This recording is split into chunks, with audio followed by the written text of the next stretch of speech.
Hello friends, welcome to my channel Positive Vibes with DP. இன்னைக்கு இந்த வீடியோவில் உங்களுக்கு என்ன ஷேர் பண்ண போகிறேன்னா முருகரோட சூரசம்ஹாரத்தை பற்றி தான் ஃப்ரெண்ட்ஸ்.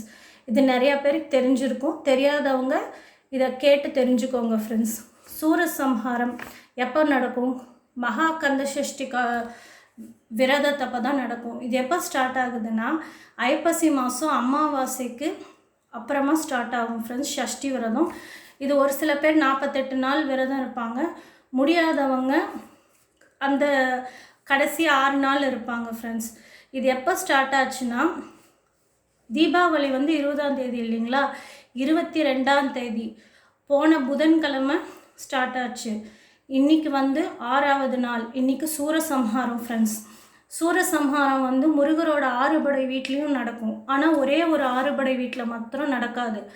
அது எதுனா 5ஆம் படை வீடான திருத்தணி.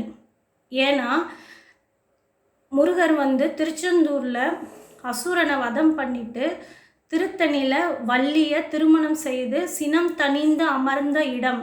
அதனால தான் திருத்தணின்னு அதுக்கு பேரே வந்தது ஃப்ரெண்ட்ஸ்.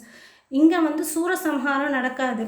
அதுக்கு பதிலாக உற்சவர் சண்முக பெருமான் புஷ்பாஞ்சலி அங்கே நடக்கும். முருகரோட 6 படை வீடு என்னென்னு பார்க்கலாங்களா.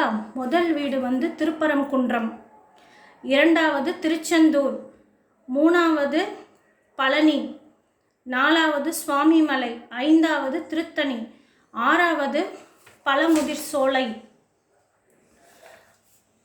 அது மாத்திரம் இல்லைங்க, சூரசம்ஹாரம் பார்த்திங்கன்னா முருகரோட மற்ற முக்கியமான கோயில்கள் எல்லாத்துலேயுமே நடக்கும். சென்னை வடபழனி கோயில், சென்னையிலேயே பாரிஸ் கார்னரில் கந்தக்கோட்டம் கந்தசுவாமி கோயில், குன்றத்தூர் சுப்பிரமணிய சுவாமி கோயில், வல்லக்கோட்டை முருகன் கோயில், திருப்போரூர் சுப்பிரமணிய சுவாமி கோயில், மயிலாப்பூர் கபாலீஸ்வரர் கோயில், இந்த மாதிரி முக்கியமான பல முருகர் கோயிலில் சூரசம்ஹாரம் ரொம்ப சிறப்பாக நடக்கும் ஃப்ரெண்ட்ஸ்.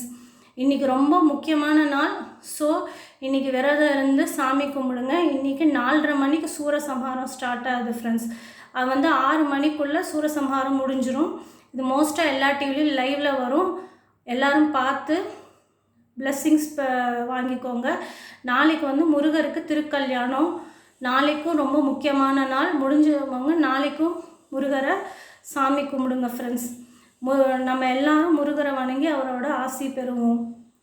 வெற்றிவேல் முருகனுக்கு அரோகரா.